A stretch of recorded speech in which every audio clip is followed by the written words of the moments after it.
Hello दोस्तों, हिंदी जगत में आपको स्वागत है फिर से एक नए वीडियो में।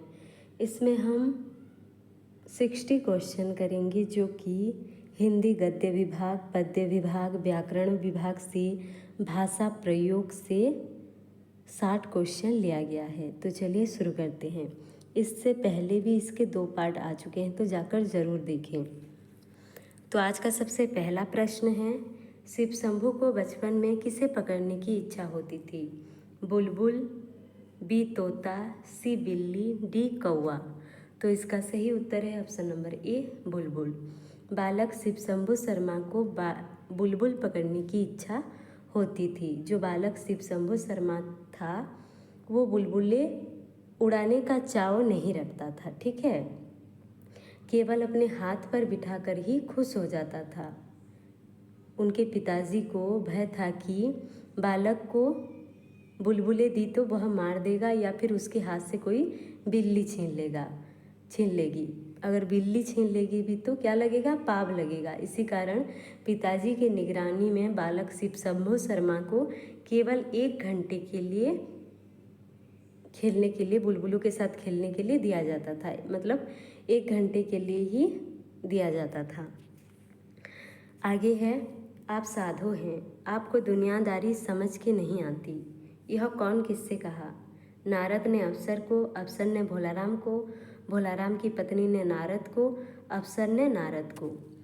तो इसका सही उत्तर है ऑप्शन नंबर डी, अफसर ने नारद को कहा।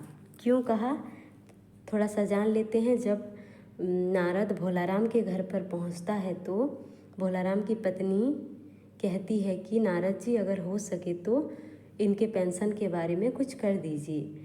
तो नारद जी क्या करते हैं? सरकारी दफ्तर पहुंच जाते हैं। नारद ने कमरे में बैठे बाबू से भोलाराम के केस के बारे में पूछने लगते हैं। पूछने पर बाबू ने कहा कि भोलाराम ने दरख्वास्त तो भेजी थी। जो भोलाराम था वो बहुत सारे दरख्वास्त तो भेजा था, लेकिन उन पर वजन नहीं रखा था। क्या नहीं रखा था? वजन नहीं रखा था, इसलिए कहीं उड़ गई होगी। तो नारद जी क्या कहते हैं? नारद जी कहते हैं कि यहाँ पर तो बहुत सारे पेपर बोट रखे हैं, उन्हें क्यों आपने उस पर नहीं रख दिया? यानी कि दरखास्तों पर आपने पेपर बोट क्यों नहीं रख दिया? जब बाबू कहते हैं कि वजन ना होने के कारण जो दरख्वास्त है वो उड़ गई है, तो नारद जी कहते हैं कि उस पर आपने पेपर बोट क्यों नहीं रख दिया? तो वो बाबू जो है वो कहते हैं कि आप साधु हैं, आपको दुनियादारी समझ के नहीं आती। अगला प्रश्न है, चित्रलेखा उपन्यास के अनुसार इनमें से कौन सामंत है? मृत्युंजय, चाणक्य, रत्नांबर, कुमारगिरी। तो इसका सही उत्तर है ऑप्शन नंबर ए, मृत्युंजय। मृत्युंजय जो थे वो पाटलिपुत्र के वयोवृद्ध सामंत थे। और इनकी पुत्री कौन थी? यशोधरा, पुत्री यशोधरा। अगला प्रश्न है, आपका बंटी उपन्यास के अनुसार इनमें से कौन सबसे उपेक्षित है? आपका बंटी उपन्यास में कौन सा ऐसा पात्र है जो उपेक्षित पात्र है? A Shakun, B Ajay, C Bunty, D doctor Joshi. तो इसका सही उत्तर है option number C, Bunty. Bunty जो है वो मुख्य पात्र है और बाल पात्र है, अर्थात कि वो छोटा सा बच्चा है। जो बंटी है वो माता पिता होने के बावजूद भी अनाथ की भांति जीवन व्यतीत करता है। अगला प्रश्न है, आकाशदीप कहानी के अनुसार द्वीप में कौन आलोक जलाता है? चंपा, जया, दीपा, मीरा। तो इसका सही उत्तर है ऑप्शन नंबर ए, चंपा। जया कौन थी? जया एक श्यामा युवती थी। यह भी प्रश्न पूछा जा सकता है कि जया कौन थी? श्यामा युवती थी, जंगली थी। और बुधगुप्त के कहने पर जया जो है वो चंपा को रानी कहकर बुलाती थी। क्या कहकर? रानी कहकर बुलाती थी। अगला प्रश्न है, इनमें से कौन सा भीष्म साहनी की कहानी है? ए पुरस्कार, बी चीप की दावत, सी वापसी, डी प्रायश्चित। तो इसका सही उत्तर है ऑप्शन नंबर बी, चीप की दावत। और पुरस्कार किसका है? जयशंकर प्रसाद, जयशंकर प्रसाद। वापसी कहानी उषा प्रियंवदा, वापसी कहानी है उषा प्रियंवदा। और प्रायश्चित है भगवती चरण वर्मा, भगवती चरण वर्मा।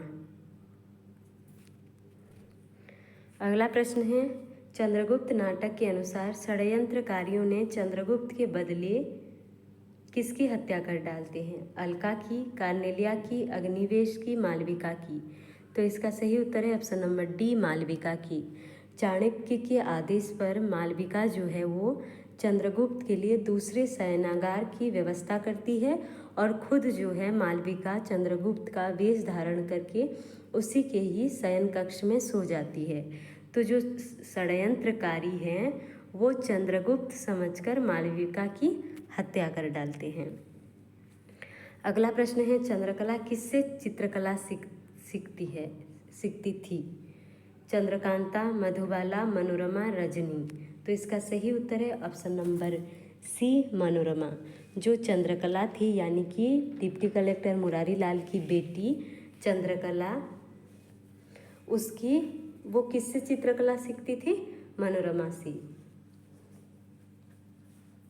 तो चंद्रकला की अवस्था यानी उसकी अवस्था थी 20 वर्ष की, ठीक है। तो उसी हिसाब से कहा गया है कि मनोरमा चंद्रकला से 2 साल छोटी, यानी कि मनोरमा जो है वो 18 वर्ष की विधवा थी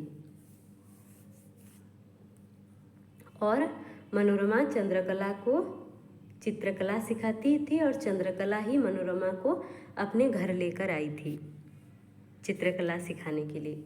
बाबू, वह औरत आपको बुला रहा है, यह कौन किससे कहा है? रजिया की बेटी लेखक को, रजिया लेखक को, हसन लेखक को, लेखक हसन को। तो ये जो चारों ऑप्शन है, चारों ऑप्शन नहीं है, क्योंकि यह जो है एक बच्चा कहता है, एक बच्चा जो है, इसमें और एक ऑप्शन होना चाहिए जो नहीं था कि एक बच्चा जो है वो बुलाता है लेखक को। तो इसका कोई भी नहीं होगा। जब लेखक प्रसिद्ध पान वाली दुकान पर पान खा रहे थे, लेखक क्या खा रहे थे? पान खा रहे थे। उसी समय एक बच्चा आता है और कहता है कि बाबू, वह औरत आपको बुला रही है।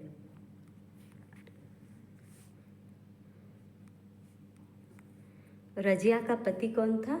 हसन था। रजिया तो थी वो चूड़ीहारिन थी, यानी कि चूड़ी बेचने वाली। अगला प्रश्न है, कुल्फी वाला कहाँ रहता था? अपने घर में, लेखक के घर, मामा के घर, अष्टावक्र के घर। तो इसका सही उत्तर है ऑप्शन नंबर डी, अष्टावक्र के घर। अगला प्रश्न है, कौन कस्तूरी के लिए वन को ढूंढता है? मनुष्य, बाघ, मृग, तोता। तो इसका सही उत्तर है ऑप्शन नंबर सी, मृग। तो यह बिहारी जी का एक दोहा है, कस्तूरी कुंडल मृग वसे, मृग फिरे बन माही, ऐसे घट घट राम है दुनिया जानत नाही। यानी कि जो मृग होता है उसके नाभि में कस्तूरी होती है। कहाँ पर? नाभि में, स्वयं के नाभि में कस्तूरी रहता है। लेकिन मृग क्या करता है? मृग जो होता है वो वन में ढूंढता रहता है कि कहाँ पर कस्तूरी की सुगंध आ रही है। लेकिन कहाँ पर आ रही होती है? खुद के नाभि से ही कस्तूरी की सुगंध आ रही है, लेकिन वो क्या करता है? सारे वन में ढूंढता रहता है। उसी प्रकार हम जो मनुष्य होते हैं वो तीर्थ करके, उपवास करके हम भगवान को ढूंढने की कोशिश करते हैं, लेकिन भगवान जो होते हैं वो प्रत्येक मनुष्य के शरीर में होते हैं, घट घट राम है। यानी कि हम खुद के अंदर नहीं झांकते हैं। जिस प्रकार की मृग जो होता है वो खुद के अंदर ही कस्तूरी की जो सुगंध है वो खुद के अंदर से आ रही है, लेकिन वो क्या करता है? सारे वन में ढूंढता रहता है। उसी प्रकार मनुष्य भी जो है वो भगवान की खोज के लिए तीर्थ यात्रा करता है, मंदिर मस्जिद जाता है, लेकिन कभी भी खुद के अंदर या मनुष्य के अंदर नहीं देखता है। अगला प्रश्न है, सूरदास के अनुसार प्रेम करने का कारण क्या है? ए अज्ञात, बी ज्ञान, सी मनमानी या डी इनमें से कोई नहीं। तो इसका सही उत्तर क्या होगा? ऑप्शन नंबर सी मनमानी। प्रेम, सूरदास के अनुसार प्रेम करने का कारण क्या है? मनमानी है। तो एक पद है, ऊधो मनमाने की बात, दाग छोहरा छाड़ी अमृत फल विषखारी विष खात। यानी कि दाग छोहरा को छोड़कर, दाग छोहरा जैसे अमृत फल को छोड़कर जो सर्प होता है वो किसको धारण करता है? विष को धारण करता है, क्योंकि सर्प का मन ही विष के प्रति है, इसीलिए वह विष को धारण करता है और अमृत फल को छोड़ देता है। उसी प्रकार जो चकोर होता है वो कपूर को त्याग करके अंगार का ग्रहण करता है। जो चकोर होता है वो कपूर का त्याग करके अंगार को ग्रहण करता है। उसी प्रकार जो भौरा होता है, जो भ्रमर होता है, वो काट में विदीर्ण करता है, दिन रात परिश्रम करके घर बनाता है, लेकिन कहाँ पर जाकर बंद हो जाता है? कमल के पात में। अगला प्रश्न है, कनक कनक तीस। यहाँ बिहारी लाल ने दो कनकों का क्या अर्थ बताया है? ए धतुरा और सोना, बी सोना और मिट्टी, सी सोना और धतुरा, डी सोना और रुपया। तो इसका सही उत्तर क्या है? ऑप्शन नंबर सी सोना और धतुरा। अगला प्रश्न है, सिद्धार्थ के वनगमन के बाद यशोधरा कौन सा वस्त्र पहनती है? सफ़ेद, लाल, पीला, कसाय। तो इसका सही उत्तर है ऑप्शन नंबर डी कसाय। कसाय यानी कि गेरू वस्त्र।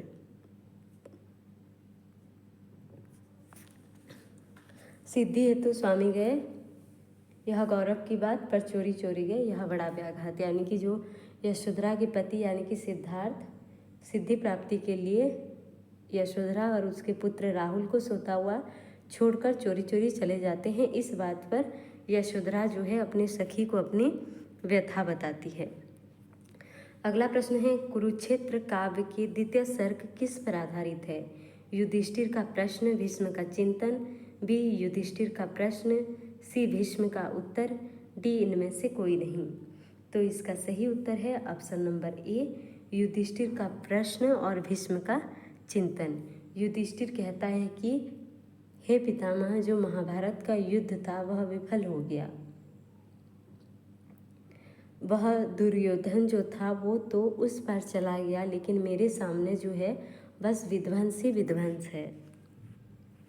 अगला प्रश्न है, जुगनू कविता के कवि कौन हैं? हरि सिंह, हरिराम बच्चन, हरिवंश राय बच्चन, अमिताभ बच्चन। तो इसका सही उत्तर है option number B Harivansh Rai Bachchan. Amitabh Bachchan के पिताजी थे हरिवंश राय बच्चन। अगला प्रश्न है, भारतवर्ष कविता के अनुसार हम किस में पले हुए हैं? प्रलय में, शांति में, सुख में, उत्थान में। तो इसका सही उत्तर है ऑप्शन नंबर ए हम प्रलय में पले हुए वीर हैं। कवि कहते हैं कि हमने अनेक प्रकार के आंधियाँ को स्थिर होकर देखा है, हमने अनेक प्रकार के संघर्ष को स्थिर होकर देखा है, उस कठिनाइयों को हंसते हुए हमने सहन भी किया है। हम ऐसे वीर हैं जो प्रलय में पले हुए हैं, यानी कि विनाश की घड़ियों में हम पले हैं, इसी कारण हमें कोई भी पराजित नहीं कर सकता। अगला प्रश्न है, किसको देखकर बाल विहंगिनी गाना गाती है? ये चांद का प्रथम रश्मि, माँ को, सूर्य का प्रथम रश्मि, इनमें से कोई नहीं। तो इसका सही उत्तर है ऑप्शन नंबर सी सूर्य का प्रथम रश्मि। प्रथम रश्मि का आना रंगिणी, तूने कैसे पहचाना, कहाँ कहाँ है बाल विहंगनी, पाया तूने यह गाना। जो बाल विहंगनी है, सूर्य की प्रथम किरण पड़ते ही वह गाना गाने लगती है। अगला प्रश्न है, तोड़ती पत्थर कविता के अनुसार पत्थर तोड़ते तोड़ते लगभग डैश हो गई, दोपहर, रात, शाम, सुबह। तो इसका सही उत्तर है ऑप्शन नंबर ए दोपहर हो गई। गर्मियों के दिन थे जब वह पत्थर तोड़ने वाली स्त्री पत्थर तोड़ रही थी, वो गर्मियों के दिन थे और सूर्य जो थे वो जलते हुए रूप में प्रकट हो रही थी, और उसी समय जो है झुलसाती हुई लू चल रही थी, और जो सारी धरती थी वो रुई की तरह जल रही थी। अगला प्रश्न है, बहुत दिनों के बाद कविता में किसका वर्णन किया गया है? मानव का, संसार का, फूलों का, प्रकृति का। तो इसका सही उत्तर है ऑप्शन नंबर डी, प्रकृति का। बहुत दिनों के बाद कविता में कवि जो हैं अपने गाँव में बहुत दिनों के बाद आते हैं और सभी चीज़ों का जी भरकर उपभोग करते हैं। हिंदी में कौन सा वर्ण अंत में रहने से उसका उच्चारण नहीं होता? तो इसका सही उत्तर क्या है? ऑप्शन नंबर ए, अ, बी, आ, सी, ई, डी, उ। तो इसका सही उत्तर है ऑप्शन नंबर ए, अ। जैसे कि आम, आम में लास्ट में क्या है? अ का उच्चारण नहीं होता, लेकिन देखिए यहाँ पर हम लिखते हैं कामना, कामना, तो यहाँ पर आ का उच्चारण हो रहा है, लेकिन आम में अ का पूरी तरह से उच्चारित नहीं किया जा रहा है। तो इसका सही उत्तर है ऑप्शन नंबर ए, अ। हिंदी में कौन सा वर्ण अंत में रहने से उसका उच्चारण नहीं होता? तो इसका सही उत्तर क्या है? ऑप्शन नंबर ए, अ। अगला प्रश्न है, इनमें से कौन घोष वर्ण है? क, ख, च, छ, बी, अ, आ, प, फ, सी, श, श, ई, उ, डी, ग, घ, ए, ऐ। तो इसका सही उत्तर क्या होगा? ऑप्शन नंबर डी, ग, घ, ए, ऐ। तो घोष वर्ण किसे कहते हैं? जिन व्यंजनों के उच्चारण में स्वर तंत्रियों में कंपन हो, जिन व्यंजनों के उच्चारण में जो स्वर तंत्रियाँ होती है उसमें कंपन होता है, वो घोष व्यंजन कहलाता है। जैसे कि प्रत्येक वर्ग का तीसरा, चौथा और पांचवा व्यंजन वर्ण, जैसे कि क, ख, ग, घ, व, च, छ, ज, झ, ञ। तो यह पहला है, दूसरा, तीसरा, चौथा, पांचवा। तो तीसरा, चौथा, पांचवा, तीसरा, चौथा, पांचवा, ये जो होता है ये क्या होता है? घोष वर्ण होते हैं। तो घोष वर्ण कौन कौन से होते हैं? वर्ग का तीसरा, चौथा और पांचवा। और जितने भी सारे स्वर वर्ण हैं वो भी घोष में आते हैं। जितने भी सारे स्वर वर्ण हैं किस में आते हैं? घोष में आते हैं। और य, र, ल, व, ह, ये भी सब किस में आते हैं? घोष वर्ण में आते हैं। अगला प्रश्न है, अधमरा में कौन सा उपसर्ग है? उपसर्ग यानी कि जो पहले लगता है शब्द की। अध, अधम, अ, मरा। तो इसका सही उत्तर है ऑप्शन नंबर ए, अध। उपसर्ग को आदि प्रत्यय भी कहा जाता है। क्या कहा जाता है? आदि प्रत्यय, क्योंकि यह आदि में, आरंभ में लगाया जाता है। कौरव में कौन सा प्रत्यय लगा है? प्रत्यय यानी कि अंत में लगता है। व, अ, रव, अब। तो इसका सही उत्तर है ऑप्शन नंबर सी, अ। कुरु प्लस अ, कौरव। तो इसका सही उत्तर है ऑप्शन नंबर सी। अगला प्रश्न है, तेजः प्लस मय, इसका क्या होगा? ऑप्शन नंबर ए, तेजोमय, तेजमय, तेजहमय, तेजोमय। तो इसका सही उत्तर है ऑप्शन नंबर ए, तेजोमय। यह तेजोमय, हाँ। तो यह किस प्रकार हुआ, थोड़ा सा जान लेते हैं। तेजः प्लस मय, यह क्या है? अंत में है अह, ठीक है। तो अह के बाद वर्ग का तीसरा, चौथा या पांचवा वर्ण आई, या य, र, ल, व आई, य, र, ल, व, ह आए, तो जो अ हो जाता है, अ जो होता है वो ओ में बदल जाता है। तो यह क्या हो जाएगा? तेजोमय। और एक समझ लेते हैं, यशः प्लस दा। तो यह क्या है? अह तो यह इसमें तीसरा, चौथा और पांचवा वर्ण अगर आए या फिर य र ल व ह आए तो अह का क्या हो जाता है, ओ हो जाता है। तो यह क्या हो जाएगा, यशोदा हो जाएगा। अगला प्रश्न है महाराजा, यहाँ कौन सा समास है, महाराजा में कौन सा समास है। महाराजा को विग्रह करने पर क्या हो जाता है, महान राजा। महाराजा को विग्रह करने पर महान राजा होता है। यह क्या होगा, ऑप्शन नंबर ए अव्ययीभाव, बी बहुव्रीहि, सी द्वंद्व, डी कर्मधार है। तो इसका सही उत्तर है ऑप्शन नंबर बी कर्मधार है। द्वंद्व में जैसे कि माता पिता, भाई बहन।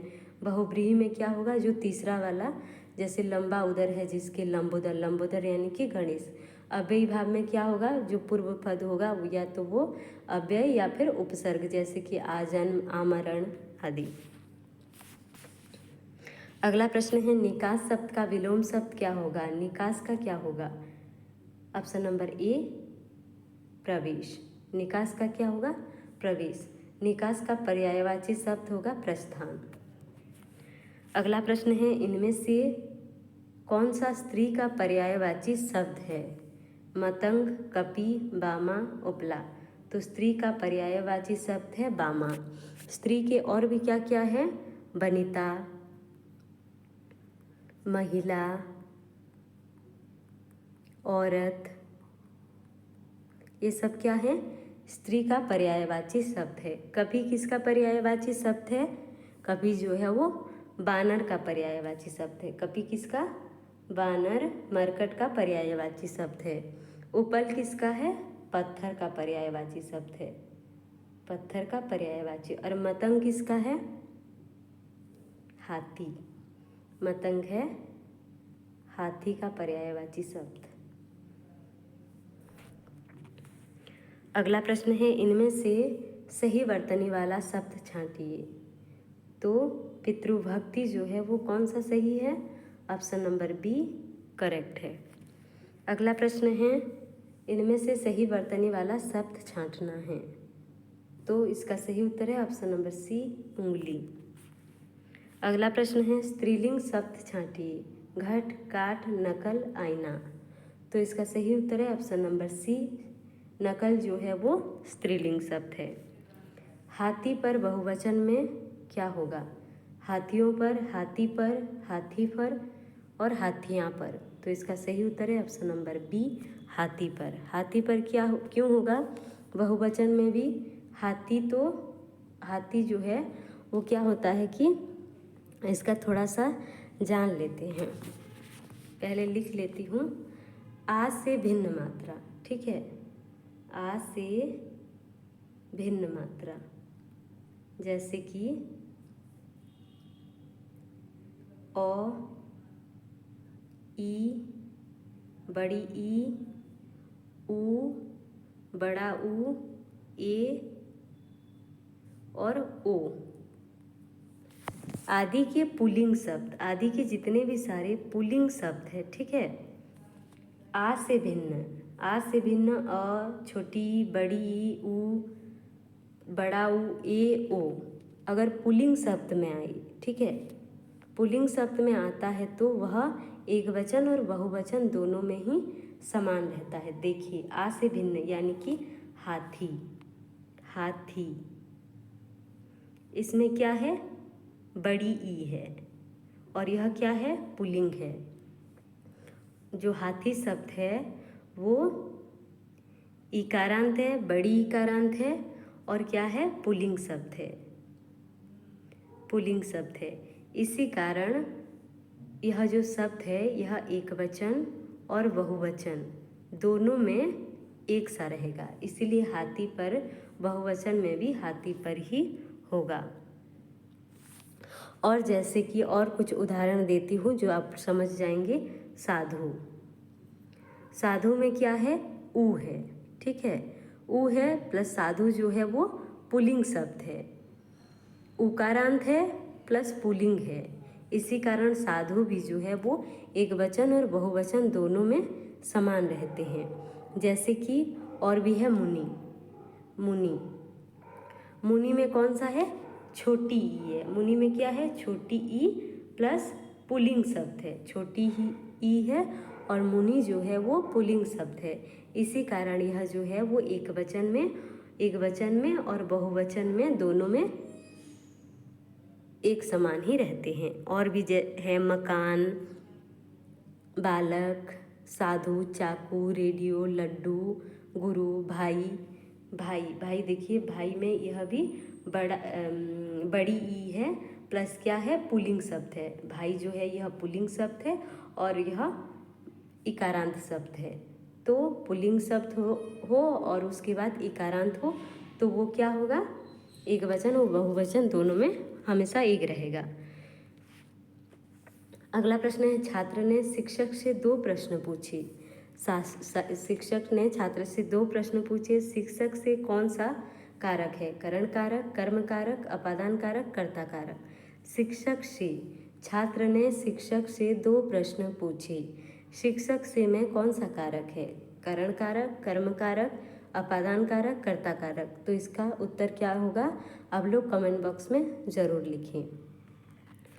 अगला प्रश्न है, काफी लोग यहाँ किस प्रकार का विशेषण है। अनिश्चित संख्यावाचक, निश्चित संख्यावाचक, अनिश्चित परिमाणवाचक, निश्चित परिमाणवाचक। तो सबसे पहले विशेषण को 4 भागों में विभक्त किया गया है। गुणवाचक, संख्यावाचक, दूसरा है संख्यावाचक, तीसरा है परिमाणवाचक, चौथा है सार्वनामिक विशेषण। तो काफ़ी लोग यहाँ किस प्रकार का विशेषण है। काफ़ी मतलब काफ़ी लोग बोलने से कुछ पता चल रहा है कि कितने लोग हैं, कुछ निश्चित है। तो यह अनिश्चित है और यह तो नाप तोलने की चीज़ नहीं है। जो लोग हैं वो कोई द्रव्य या पदार्थ तो नहीं है, तो इसी कारण यह परिमाणवाचक नहीं होगा। इसलिए संख्यावाचक में यह निश्चित नहीं है, इसलिए यह अनिश्चित संख्यावाचक होगा। अगर यह क्या होगा, अनिश्चित संख्यावाचक। अगर थोड़ा सा दूध होता तो वो क्या होता है, परिमाणवाचक। थोड़ा सा जो दूध होता वो क्या होता, अनिश्चित परिमाणवाचक। यानी कि द्रव्य पदार्थ जिसको हम नाप तोल सकते हैं उसे ही परिमाणवाचक विशेषण कहते हैं, और जिसको गिन सकते हैं या नहीं गिन सकते हैं वो संख्यावाचक में आएंगे। अगला प्रश्न है, मैंने घर लौटकर खाना खाया। इसमें से असमापिका क्रिया छांटिए। मैंने घर लौटकर खाया, तो इसका सही उत्तर है ऑप्शन नंबर सी, लौटकर। लौटकर जो है यह क्या है, असमापिका क्रिया है। ठीक है, इसमें समाप्ति का बोध नहीं हो रहा है। लौटकर इसमें जो समाप्ति का बोध नहीं हो रहा है, किसमें, लौटकर में समाप्ति का बोध नहीं हो रहा है, नहीं हो रहा। किसमें, लौटकर शब्द में समाप्ति का बोध नहीं हो रहा है, इसलिए यह असमापिका क्रिया है। अगला प्रश्न है, हिंदी में काल कितने प्रकार की हैं। 3 प्रकार के हैं। क्या क्या है, भूतकाल, वर्तमान, भविष्य। भूतकाल को फिर 6 भाग में विभक्त किया गया है, वर्तमान काल को 4 और भविष्यत काल को 3 भागों में विभक्त किया गया है। अगला प्रश्न है, इनमें से संयुक्त वाक्य छांटिए। वह आएगा और मैं जाऊंगा। हमने खाना नहीं खाया, उसने खस लिया होगा। उसने कहा कि मैं निर्दोष हूँ। तो इसका सही उत्तर है ऑप्शन नंबर ए, वह आएगा और मैं जाऊंगा। यहाँ पर और लगा है इसलिए ये क्या होगा, संयुक्त वाक्य होगा। वाक्य 3 प्रकार के होते हैं। क्या क्या, सरल, मिश्र और तीसरा है संयुक्त। अगला प्रश्न है, रचना की दृष्टि से वाक्य कितने भेद होते हैं। Option number A 5, B 4, C 3, D 2। रचना के दृष्टि से 3 भागों में विभक्त किया गया है, सरल, मिश्र और संयुक्त।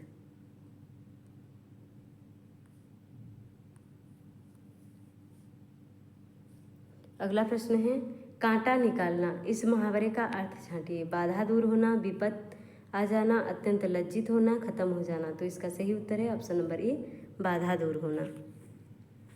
अगला प्रश्न है बहुत सस्ती होना, इस अर्थ को समझाने वाला कहावत।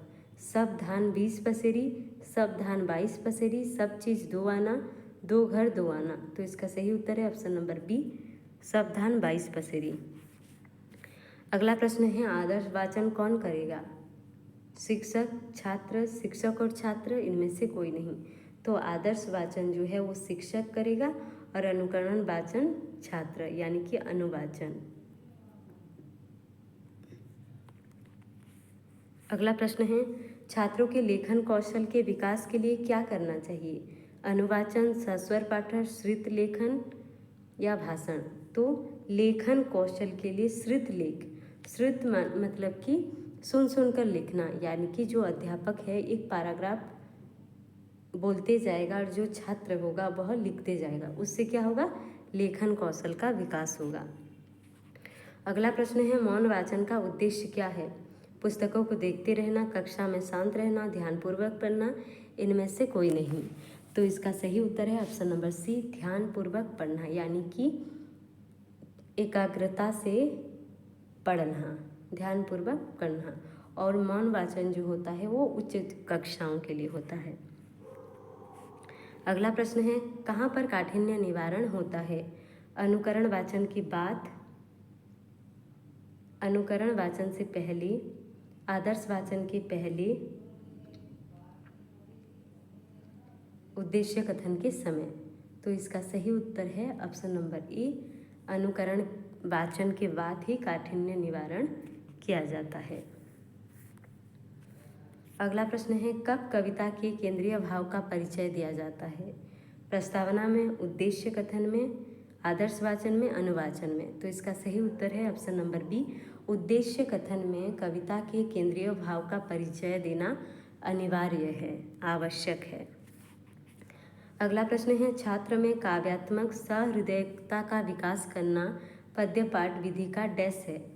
छात्रों में काव्यात्मक सहृदयता का विकास करना पद्यपाठ विधि का डैश है? सामान्य उद्देश्य, विशिष्ट उद्देश्य, ये दोनों या डी, इनमें से कोई नहीं। तो इसका सही उत्तर है ऑप्शन नंबर बी, विशिष्ट उद्देश्य। छात्रों में काव्यात्मक सहृदयता का विकास करना पद्यपाठ विधि का विशिष्ट उद्देश्य है। पहले नियम बताकर उसके बाद उदाहरण देना डैश है? अन्वय, आगमन, निगमन, सूत्र। तो पहले नियम से क्या होगा? निगमन, नियम से निगमन, और पहले उदाहरण देना आगमन। व्याकरण पाठ में गृह कार्य कैसे होने चाहिए? नियमों को याद करना, रसास्वादन करना, भावार्थ लिखना, इनमें से कोई नहीं। तो इसका सही उत्तर है ऑप्शन नंबर ए, नियमों को याद करना। अगला प्रश्न है कौन सा पाठ को नीरस पाठ कहा गया है? पद्य पाठ, गद्य पाठ, व्याकरण पाठ, नाटक पाठ। तो इसका सही उत्तर है ऑप्शन नंबर सी, व्याकरण पाठ। अगला प्रश्न है मुँह निज पाई जोता किणीबी, मैं अपने लिए जूते खरीदूंगा, मैं अपने लिए जूता खरीदूंगा, मैं अपने लिए जूते खरीदूंगा, मैं अपने के लिए जूते खरीदूंगा। तो इसका सही उत्तर क्या होगा? ऑप्शन नंबर ए, मैं अपने लिए जूते खरीदूंगा। अगला प्रश्न है शिक्षक इतिहास पढ़ाइली, शिक्षक इतिहास पढ़ाइली। शिक्षक इतिहास को पढ़ाया, शिक्षक इतिहास को पढ़ाया, शिक्षक ने इतिहास पढ़ाया, शिक्षक इतिहास पढ़ाया, शिक्षक इतिहास पढ़ाइली, शिक्षक ने इतिहास पढ़ाया। तो इसका सही उत्तर क्या होगा? Option number C. अगला प्रश्न है आमे एका श्रेणी रे पढ़ूँ, हम एक ही कक्षा में पढ़ते हैं, हम एक ही कक्षा में पढ़ते हैं, हम एक ही कक्षा में पढ़ते हैं, एक ही कक्षा में, हम एक कक्षा में पढ़ते हैं। तो इसका सही, हम आमे, आमे मतलब क्या है? एक नहीं, बहुत सारे। तो बहुवचन में क्या होता है? हैं होता है।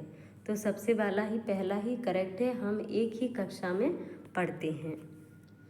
अगला प्रश्न है सोमू रोगरे पीड़ित, सोमू बुखार में पीड़ित है, सोनू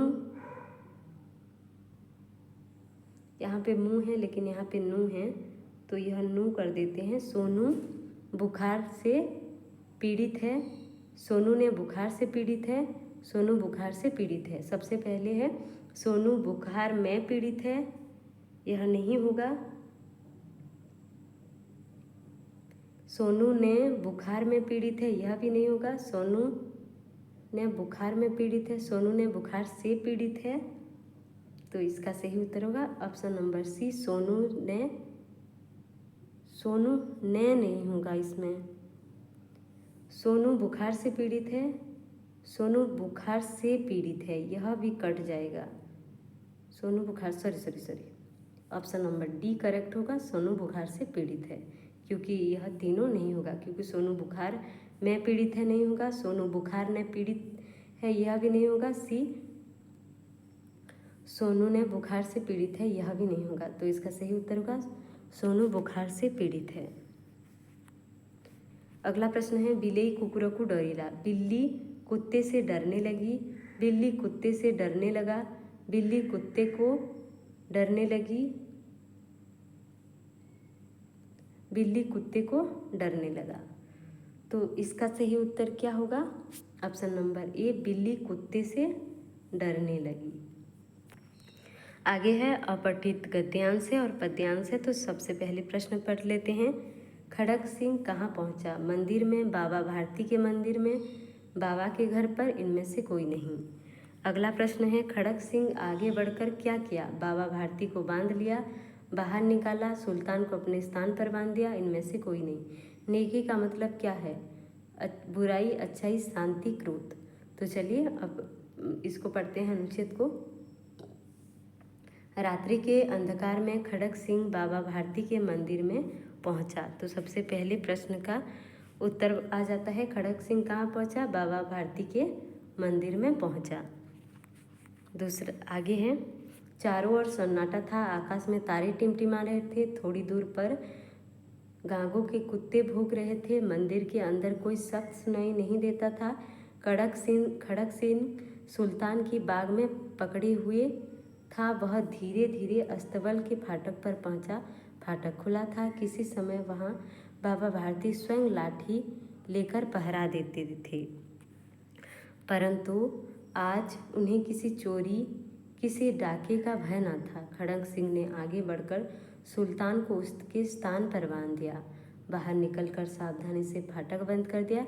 इसी समय उसकी आंखों में नेकी के आंसू थे।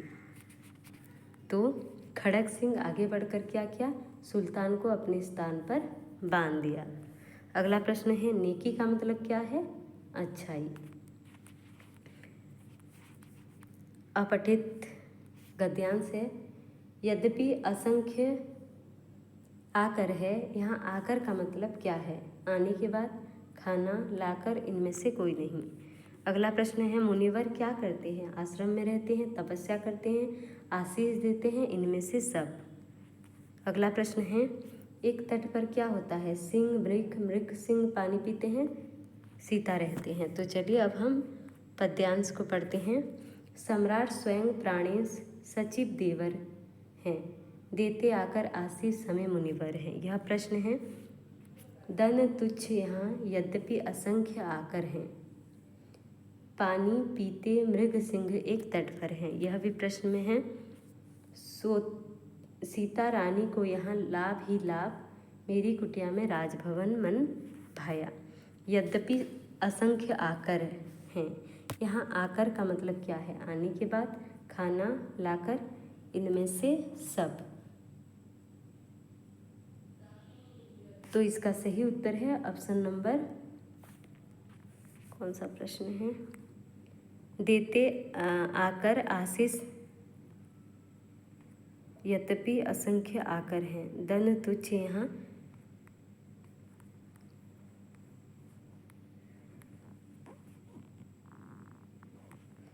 तो इसका सही उत्तर है ऑप्शन नंबर बी, खान।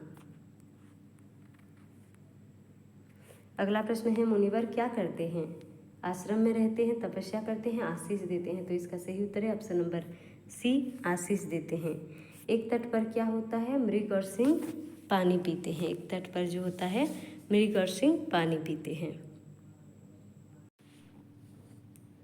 अंत तक बने रहने के लिए धन्यवाद। चैनल में नए हैं तो चैनल को सब्सक्राइब करें, लाइक करें, कमेंट करें, अपने दोस्तों के साथ शेयर करें। मिलते हैं अगले वीडियो में।